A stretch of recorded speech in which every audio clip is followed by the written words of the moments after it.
Hey there, and welcome to Stock Abilities. Today I'm going to be talking about the G2 Summit coming up here in less than 48 hours. And I'll telling you a little bit about what it is, when it's coming this specific time, and why it's important for you to pay attention if you're both in long-term stocks as well as short-term, especially if you're intraday trading with options or things like that. Now, there's a lot of different leaders attending this event this year. You can go across here with the little box. It's on their G20.org website and read more about the specific leaders for the different countries. Going more specifically, first G2 meetings of the Argentine president began in Berlin in early December 2016. They were attended by the central bank deputy governors and deputy ministers of finance, as well as the Sherpas. During the build-up to the G20 summit between world leaders on November 30th, Argentina will host over 45 meetings at various government levels and areas in 11 different cities throughout this country. Now, essentially, this doesn't really help you as to what this is all about, but you can go in a little more details here of the potential leaders participating in it. Obviously, Argentina, you got Australia, Brazil. The two main focuses will be with China and US, at least for those trading in the US markets. And I go a little further here, just more specifics, kind of a broad definition that is founded in 1999. The G20 aims to discuss policy pertaining to the promotion of international financial stability. Now, what this generally means is that they're trying to not put all the responsibility on one given country, because one country can affect the other countries and so on and so forth. They claimed it was established because of the financial crisis a little while back there with all the bank bailouts and all that kind of stuff, but it's been going off and on in variations of equivalent of the G20 Summit in other regards too.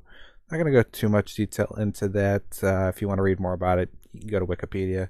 The main focus here isn't about the stocks, but I'm going to talk about the main focus here in regards to options. Now you got the Buenos Aires date here. Currently it is 1 day, 6 hours and 33 minutes from this. I think that equates to somewhere in like 3-4 in the morning for the eastern coast. For those trading on the US markets, I'm not sure on the exact time. It's somewhere in that range. Anywhere between like midnight and 4 in the morning would be the equivalent, and that would fall on Friday, not Thursday, aka today, as I am uploading this video. Going a little bit further, you got a SPY here. It's kind of been up and down lately. Big crash from September into October. It's trying to recover, but it's not quite there yet. It's sort of pulling up, and it does look potentially bullish into tomorrow as kind of a run up into Friday, considering it's kind of going to be in the buy the rumor, sell the news state when it comes on Friday, because the news will already be out in the morning, and then in the open it might jump up a little bit more depending on what the outcome of that news is. However, the run up is likely tomorrow. It still looks a good bit bullish, but it does look a little bit overheated, with SPY going up at $6 in just 1 day, in less than 24 hours. And as you can see here, it had a nice big jump right at noon from the Fed meeting that it had for Powell, and he excited the market. A lot of stocks jumped up, and that was great for option premiums for those that trade options. Going a little bit further here, as you can see, this is a bit more clear of a picture. Just a big jump up in like within 10-20 minutes, and then it carried on throughout the day and jumped up a little bit higher. Then it stabilized pretty much at the end of the day, and throughout even in the after hours here and things like that, it didn't really break down. It's like a big long consolidation line. It is still looking good, but we'll see into tomorrow. And we got this particular chart here, the WAP. It's been holding there, and you got the 200 and the 50 MA that it's been above pretty much since it gapped up in the morning, continually bouncing off the 267, 53, 268, 53. It's just going up and up and up. Then it reclaims the WAP, and then it goes, and from that point it doesn't even break down any further. Just keeps on going up all the way through the day. It doesn't even come close to retesting the MA line. There's other things to look into, the RSI and all that, but I'm not going to get too much into detail about that. The short answer is it does look potentially bullish into tomorrow, as does the market. It's all kind of dependent on what's going to go on Friday, so be a little careful.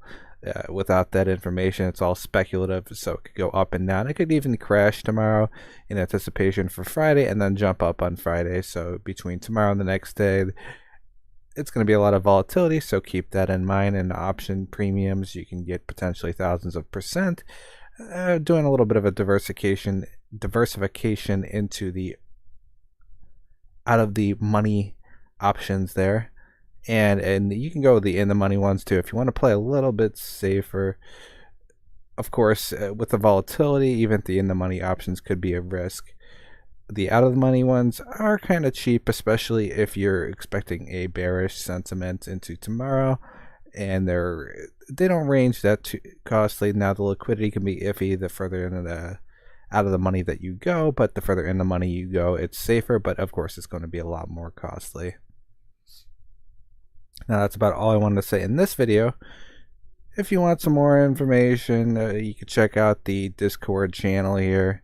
Got a lot of alerts, a lot of different things going on here, from sports alerts, option alerts, strategies, watch lists, all this kind of stuff. You can check it out all right here in this Discord channel. Not much conversation going on here at 2 in the morning, 3 in the morning when I'm posting this, but it can get a little busier during the day, so check it out if you want some free alerts and all that kind of stuff. Other than that, that about covers everything I intended to cover in this video. If you'd like to contribute to the Patreon account, you can check it out right here. It's been downhill since last year because for whatever the reason, people like penny stocks over real trading, and they don't really like the input of real investing and all of that. But if you'd like to contribute, you can contribute right here. You can contribute $1, you can contribute $5, $10, whatever you'd like. This helps me to stay motivated to keep posting up on Discord, keep making videos on stock abilities, and working on the business channel for videos as well, coming up here a little bit soon, I'd say within the next month or so. Thanks for tuning in, and have a nice day.